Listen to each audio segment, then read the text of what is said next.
दुर्गाए नमः। जय श्री गणेश। प्यारे भक्तों, आज मैं आप सभी को सुनाने जा रही हूँ देवी कवच यानी दुर्गा कवच पाठ। पौराणिक मान्यता है कि मंत्रों में बहुत शक्ति होती है। अगर इस मंत्रों को सही से पढ़ा जाए तो प्रतिकूल कंपन को अधिक सकारात्मक और आकर्षक कंपन में बदलने की क्षमता होती है।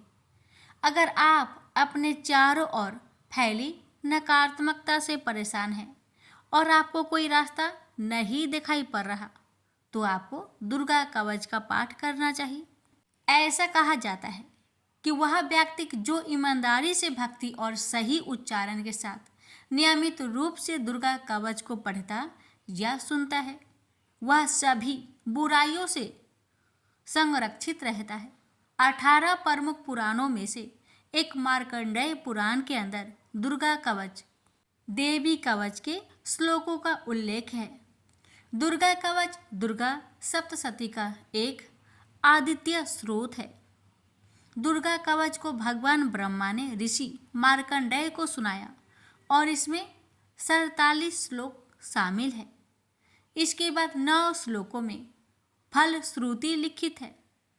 फल श्रुति का अर्थ होता है कि मंत्रों को सुनने या पढ़ने से क्या फल प्राप्त होता है। दुर्गा कवच का महत्व।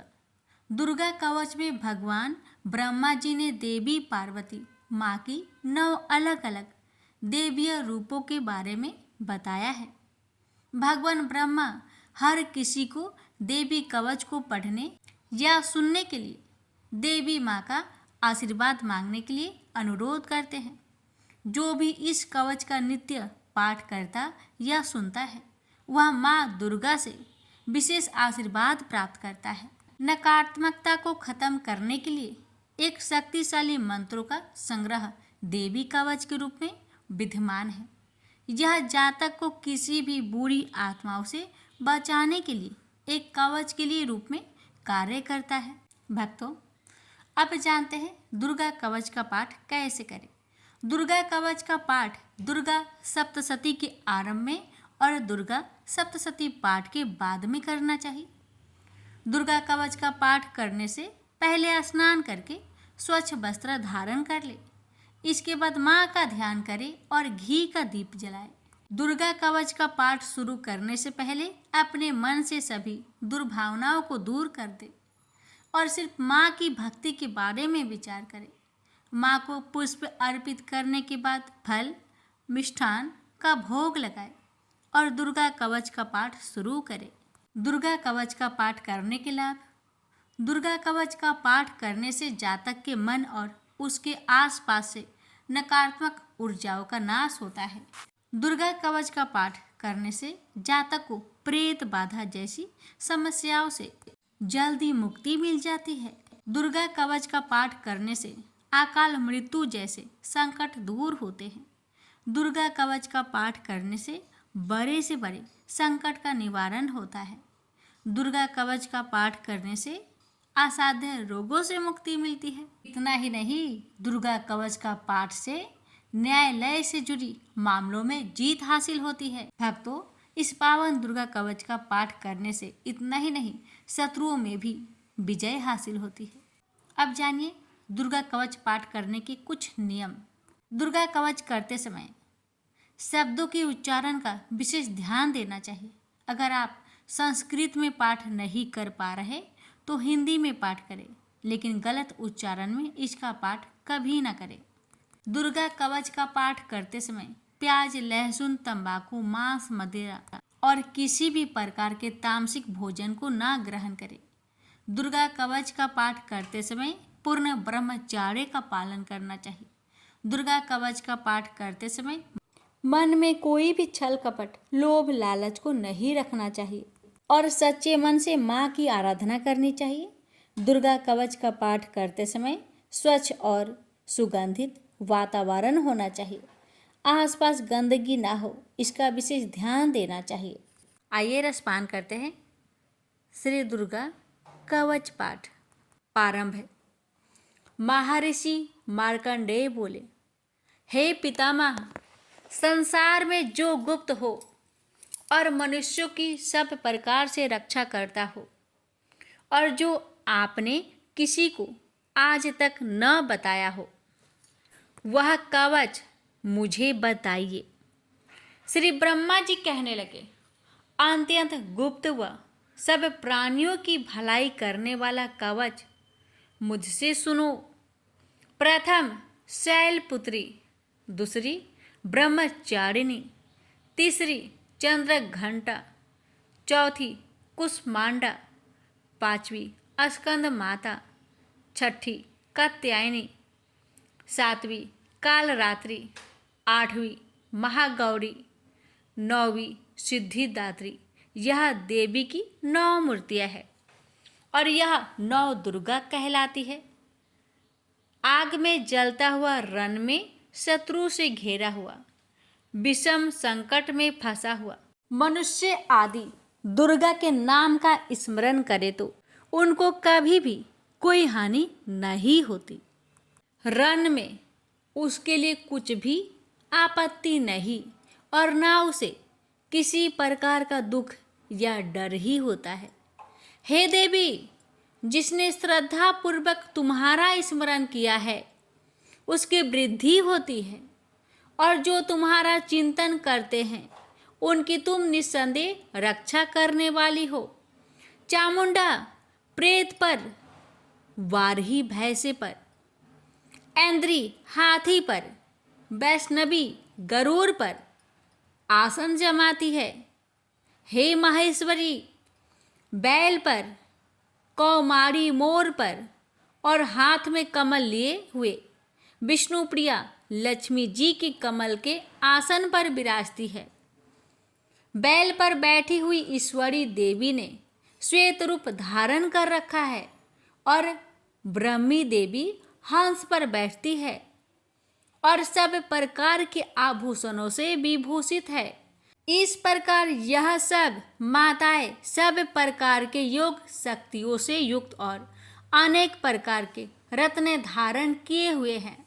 भक्तों की रक्षा के लिए संपूर्ण देवियां रथ में बैठी तथा क्रोध में भरी हुई दिखाई देती है, और ये शंख, चक्र, गदा, शक्ति, हल और मूसल, खेटक और तोमर, परशु तथा पास, कुंती और त्रिशूल एवं उत्तम सारंग, धनुष आदि शास्त्रों को दैत्य के नाश के लिए और भक्तों की रक्षा के लिए है और देवताओं के कल्याण के लिए धारण किए हैं। हे महारुद्रे, अत्यंत घोर पराक्रम, महान बल और महान उत्साह वाली देवी, तुमको मैं नमस्कार करता हूँ। हे देवी, तुम्हारा दर्शन दुर्लभ है तथा आप शत्रुओं के भय को बढ़ाने वाली है। हे जगदम्बिके, मेरी रक्षा करो। पूर्व दिशा में ऐन्द्री मेरी रक्षा करे, अग्निकोण में अग्नि शक्ति, दक्षिण में वाराही देवी, नेतृत्व कोण में खड़कधारिणी देवी मेरी रक्षा करे। बारूनी पश्चिम दिशा में, वायु कोण में मृगवाहिनी, उत्तर में कौमारी और ईशान में शूलधारिणी देवी मेरी रक्षा करे। ब्राह्मणी ऊपर की ओर से मेरी रक्षा करे और वैष्णवी देवी नीचे की ओर मेरी रक्षा करे। और इसी प्रकार 100 पर बैठी चामुंडा देवी 10 दिशाओं में मेरी रक्षा करे। जया आगे, विजया पीछे, बाई और अजीता, दाहिनी और अपराजिता मेरी रक्षा करे। उधोतिनी देवी शिखा की रक्षा करे तथा उमा सिर में स्थित होकर रक्षा करे। इसी प्रकार मस्तक में मालाधरी देवी रक्षा करे और यशस्वी देवी मेरी भौहों का संरक्षण करे। भौहों के मध्य भाग में त्रिनेत्रा नथुनों की यम घंटा देवी रक्षा करे। नेत्रों के मध्य में शंखिनी देवी और द्वार बासिनी कानों की रक्षा करे। कपोलों की कालिका देवी और कानों के मूल भाग की भगवती साकरी रक्षा करे। सुगंधा नासिका में और चर्चिका ऊपर की होठ में और अमृत कला नीचे की होठ की। सरस्वती देवी जीभ की रक्षा करे। कौमारी देवी दांतों की और चंडिका कंठ परिवेश की रक्षा करे। चित्र घंटा गले की घंटी की और महामाया तालू की रक्षा करे। कामाक्षी ठोड़ी की, सर्वमंगला बानी की रक्षा करे। भद्रकाली गर्दन की और धनुर्धरी पीठ के मेरुदंड की रक्षा करे। कंठ के बाहरी भाग की नीलग्रीवा और कंठ की नली की नल कुबरी रक्षा करे। दोनों कानों की खाडिंगिनी और वज्रधारिणी मेरी दोनों बाहों की रक्षा करे। दंडिनी दोनों हाथों की और अंबिका देवी समस्त उंगलियों की रक्षा करे। सुलेश्वरी देवी संपूर्ण नखों की। कुलेश्वरी देवी पेट की रक्षा करे। महादेवी दोनों स्तनों की। शोक विनाशिनी मन की रक्षा करे। ललिता देवी हृदय की। शूलधारिणी उदर की रक्षा करे। कामिनी नाभि की। गुहोश्वरी गुहा स्थान की। पुतना और कामिका लिंग की और महिषावाहिनी गुदा की रक्षा करे। भगवती खटी भाग में और विंध्यावासिनी घुटनों की रक्षा करे। संपूर्ण इच्छाओं को पूर्ण करने वाली महाबला देवी दोनों पिंडलियों की रक्षा करे। नरसिंही दोनों टकुनों की और तेजसी देवी दोनों पावों के पृष्ठ भाग की। श्रीधरी पावों की अंगुलियों की तथा बासनी पैर की तलुओं की। दंष्ट्रा करालिनी देवी नखों की। ऊर्ध केशविनी केशों की। बागेश्वरी त्वचा की रक्षा करे। रोमा बलियों के छेद्रों की। कौबेरी और त्वचा की बागेश्वरी देवी रक्षा करे। पार्वती देवी रक्त मज्जा बसा मांस हड्डी की रक्षा करे। कालरात्रि आंतों की रक्षा करे। मुकुटेश्वरी देवी पित्त की। पद्मावती कमल कोश की। चूड़ामणि कफ की रक्षा करे। ज्वालामुखी नसों के जल की रक्षा करे। अभेदा देवी शरीर के सब जोड़ों की रक्षा करे। ब्राह्मणी मेरे वीर्य की। छत्रेश्वरी छाया की और धर्म धारिणी मेरे अहंकार मन तथा बुद्धि की रक्षा करे। प्राण अपान समान उदान और व्यान की। वज्रहस्ता देवी रक्षा करे। कल्याण शोभना मेरे प्राण की रक्षा करे। रस रूप गंध शब्द और स्पर्श इन विषयों का अनुभव करते समय योगिनी देवी मेरी रक्षा करे तथा मेरे सत्वगुण रजोगुण तमोगुण की रक्षा नारायणी देवी करे। आयु की रक्षा बाराही देवी करे। वैष्णवी धर्म की तथा चक्रिनी देवी मेरी यश कृति लक्ष्मी धन विद्या की रक्षा करे। इंद्राणी मेरे शरीर की रक्षा करे और हे चंडिके आप मेरे पशुओं की रक्षा करें। महालक्ष्मी मेरे पुत्रों की रक्षा करे और भैरवी मेरी पत्नी की रक्षा करे। मेरे पथ की सुपथा तथा मार्ग की क्षमा करी देवी रक्षा करे।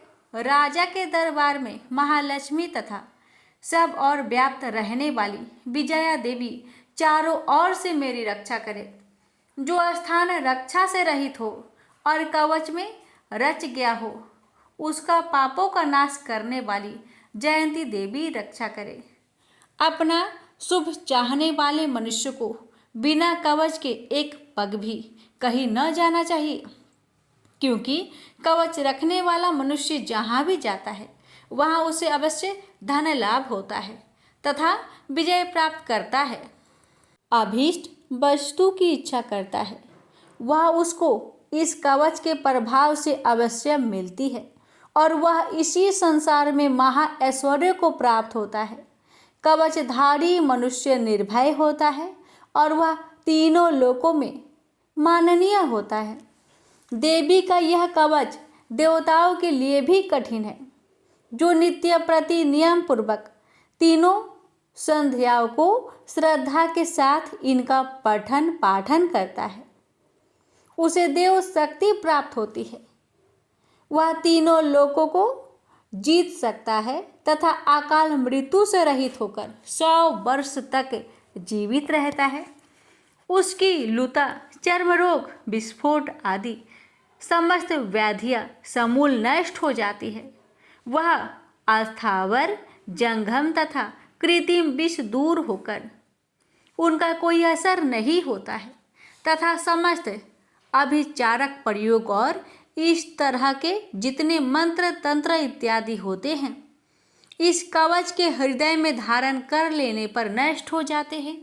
इसके अतिरिक्त पृथ्वी पर विचरने वाला भूचर, नभचर, जलचर प्राणी, उपदेश मात्र से सिद्ध होने वाले निम्न कोटि के देवता, जन्म के साथ प्रकट होने वाले देवता, कुल देवता, कंठमाल आदि डाकिनी शाकिनी, अंतरिक्ष में विचरने वाली अत्यंत बलवती भयानक डाकिनियाँ, गृह भूत, यक्ष, गंधर्व, राक्षस, ब्रह्म राक्षस, बैताल, कुष्मांड और भैरव आदि अनिष्ट कारक देवता भी उस मनुष्य को, जिसने कि अपने हृदय में यह कवच धारण किया हुआ, देखते ही भाग जाते हैं। इस कारण कवच के धारण करने से मान और तेज बढ़ता है। जो मनुष्य इस कवच का पाठ करके उसके पश्चात सप्तशती चंडी का पाठ करता है उसका यश जगत में विख्यात होता है। और जब तक वन, पर्वत और कना आदि इस भूमंडल पर स्थित है तब तक यह पुत्र पौत्र आदि संतान परंपरा बनी रहती है। फिर देहांत होने पर ऐसा मनुष्य परम पद को प्राप्त होता है जो देवताओं के लिए भी कठिन है और अंत में सुंदर रूप को धारण करके भगवान शंकर के साथ आनंद करता हुआ परम मोक्ष को प्राप्त होता है। प्रेम से बोलिए जय माता दी। माता, इस दुर्गा कवच पाठ करने में हमसे अगर कोई गलती हुई हो उसे क्षमा करे। हे माता, कथा कहने वाले पर, सुनने वाले पर अपनी कृपा बनाए रखे। जय माता दी। अब भक्तों रसपान करेंगे अर्थ अर्गला स्रोतम। मार्कंडेय जी कहते हैं, जयंती मंगला काली, भद्र काली, कपालिनी, दुर्गा, क्षमा शिवा, धात्री, स्वाहा और स्वधा, इन नामों से प्रसिद्ध देवी तुम्हें मैं नमस्कार करता हूँ। हे देवी, तुम्हारी जय हो। प्राणियों के संपूर्ण दुख हरने वाली तथा सब में व्याप्त रहने वाली देवी तुम्हारी जय हो। काल रात्रि तुम्हें नमस्कार है।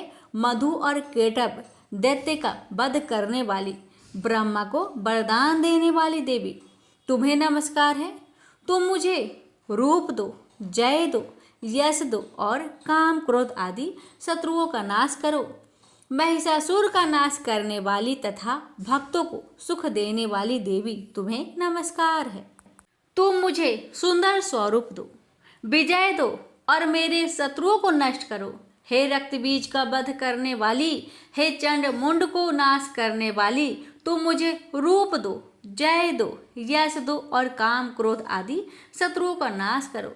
हे शुभ, निशुभ और धूम्राक्ष राक्षस का मर्दन करने वाली देवी, मुझको स्वरूप दो, विजय दो और मेरे शत्रुओं का नाश करो। हे पूजित चरण युगल वाली देवी, हे संपूर्ण सौभाग्य प्रदान करने वाली देवी, तुम रूप दो, जय दो, यश दो और काम क्रोध आदि शत्रुओं का नाश करो। हे देवी, तुम्हारे रूप और चरित्र अमित है। तुम सब शत्रुओं का नाश करने वाली हो। मुझे रूप, जय, यश दो और काम क्रोध आदि शत्रुओं का नाश करो। पाप को दूर करने वाली चंडिके, इस संसार में जो भक्ति से तुम्हारा पूजन करते हैं उनको तुम रूप तथा विजय और यश दो तथा उनके शत्रुओं का नाश करो। रोगों का नाश करने वाली चंडिके, जो भक्ति पूर्वक तुम्हारी पूजा करते हैं उन्हें रूप दो, यश दो और उनके काम क्रोध आदि शत्रुओं का नाश करो। हे चंडिके, इस संसार में जो भक्ति से तुम्हारी पूजा करते हैं उनको तुम विजय और यश दो तथा उनके शत्रुओं का नाश करो। हे देवी, मुझे सौभाग्य दो और आरोग्य दो, परम सुख दो, रूप दो, जय दो, यश दो और मेरे काम क्रोध आदि शत्रुओं का नाश करो हे देवी। जो मुझसे वैर रखते हैं उनका नाश करो और मुझे अधिक बल प्रदान कर रूप जय यश दो और मेरे शत्रुओं का संहार करो हे देवी। मेरा कल्याण करो और मुझे उत्तम संपत्ति प्रदान करो रूप जय यश दो और काम क्रोध आदि शत्रुओं का नाश करो हे देवता तथा राक्षसों के मुकुट रत्नों से स्पर्श किए हुए चरणों वाली देवी हे अंबिके, मुझे रूप दो विजय तथा यश दो और मेरे शत्रुओं का नाश करो। और हे देवी, अपने भक्तों को विद्वान कीर्तिवान और लक्ष्मीवान बनाओ और उन्हें रूप दो, उन्हें जय दो और उनके शत्रुओं का नाश करो हे प्रचंड दैत्यों के अभिमान का नाश करने वाली चंडिके, मुझे शरणागत को रूप दो विजय दो यश दो और मेरे शत्रुओं का नाश करो हे चार भुजाओं वाली, हे ब्रह्मा द्वारा प्रशंसित परमेश्वरी, आप मुझे रूप दो जय दो यश दो और मेरे शत्रुओं को नष्ट करो। निरंतर भक्ति से भगवान विष्णु से सदा स्तुति की हुई हे अंबिके, रूप यश जय दो और मेरे शत्रुओं को नष्ट करो।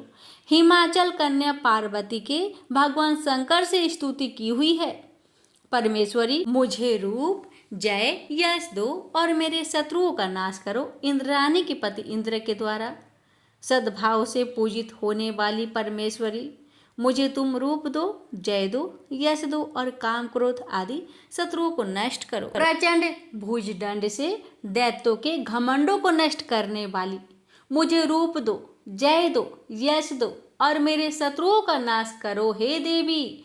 तुम अपने भक्तों को सदा असीम आनंद देती हो, मुझे रूप जय यश दो और मेरे काम क्रोध आदि शत्रुओं को नष्ट करो। देवी, मेरी इच्छा अनुसार चलने वाली सुंदर स्त्री मुझे प्रदान करो कि संसार सागर से तरने वाली तथा उत्तम कुल में उत्पन्न हुई हो। जो मनुष्य पहले इस स्रोतम का पाठ करता है और फिर सप्तशती रूपी महास्रोत का पाठ करता है, वह सप्तशती की जप संख्या से मिलने वाले श्रेष्ठ फल को प्राप्त होता है और उसके साथ ही उसे प्रचुर धन भी प्राप्त होता है। प्रेम से बोलिए जय माता दी। भक्तों रसपान करे अर्थ किलक स्रोतम।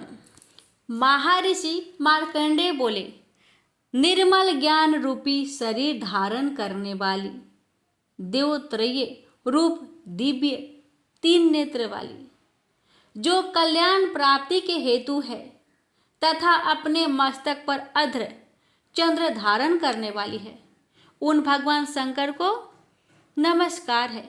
जो मनुष्य अभिकीलक मंत्रों को जानता है वही पुरुष कल्याण को प्राप्त करता है। जो अन्य मंत्रों को जाप कर केवल सप्तशती स्रोत से ही देवी की स्तुति करता है, उसको इससे ही देवी की सिद्धि हो जाती है। उन्हें अपने कार्य की सिद्धि के लिए दूसरे की साधना करने की आवश्यकता नहीं रहती। बिना जप के ही उनके उच्चाटन आदि सिद्ध हो जाते हैं। लोगों के मन में शंका थी कि केवल सप्तशती की उपासना से अथवा सप्तशती को छोड़कर अन्य मंत्रों की उपासना से भी समान रूप से सब कार्य सिद्ध हो जाते हैं, तब इनमें कौन सा श्रेष्ठ साधन है। लोगों की इस शंका को ध्यान में रखकर भगवान शंकर ने अपने पास आए हुए जिज्ञासुओं को समझाया कि यह सप्तशती नामक संपूर्ण स्रोत ही कल्याण कर देने वाला है। इसके पश्चात भगवान शंकर ने चंडिका के सप्तशती नामक स्रोत को गुप्त कर दिया, अतः मनुष्य इसको बड़े पुण्य से प्राप्त करता है। जो मनुष्य कृष्ण पक्ष की 14 अथवा अष्टमी को एकाग्रचित होकर देवी को अपना सर्वस्व समर्पित कर देता है और फिर उसे प्रसाद रूप से ग्रहण करता है, उस पर दुर्गा प्रसन्न होती है, अन्यथा नहीं होती। इस प्रकार सिद्ध के प्रतिबंधक रूप कील के द्वारा भगवान शंकर ने इस स्रोत को कीलित कर रखा है। जो पुरुष इस सप्तशती को निष्कीलन करके नित्य पाठ करता है वह सिद्ध हो जाता है, वही देवों का पार्षद होता है और वह गंधर्व होता है। सर्वत्र विचरते रहने पर भी उस मनुष्य को इस संसार में कहीं कोई डर नहीं होता। वह आप मृत्यु के बस में नहीं पड़ता और मरकर मोक्ष की प्राप्ति हो जाती है। किंतु इस कीलक की विधि को जानकर ही सप्तशती का पाठ करना चाहिए। जो ऐसा नहीं करता वह नष्ट हो जाता है। कीलन और निष्कीलन संबंधी जानकारी के पश्चात ही यह स्रोत निर्दोष होता है और विद्वान पुरुष इस स्रोत का ही पाठ आरंभ करते हैं। स्त्रियों में जो कुछ सौभाग्य आदि दिखाई देता है वह सब इस पाठ की ही कृपा है। इसलिए इस कल्याणकारी स्रोत का सदा पाठ करना चाहिए। इस स्रोत का शनैः पाठ करने से भी स्वलभ फल की प्राप्ति होती है और उच्च स्वर से ही इसका पाठ आरंभ करना चाहिए। जिस देव के प्रसाद से ऐश्वर्य, सौभाग्य, आरोग्य, संपत्ति, शत्रुनाश तथा परम मोक्ष की प्राप्ति होती है, उस देवी की स्तुति मनुष्य को अवश्य करनी चाहिए। हे माता, इस कवच पाठ को कहने में अगर हमसे कोई भूल चूक हुई हो तो मुझे क्षमा करें और इस पाठ को सुनने वाले भक्तों पर अपनी कृपा सदा बनाए रखे और मुझ पर भी अपनी कृपा बनाए रखे। प्रेम से बोलिए जय माता दी।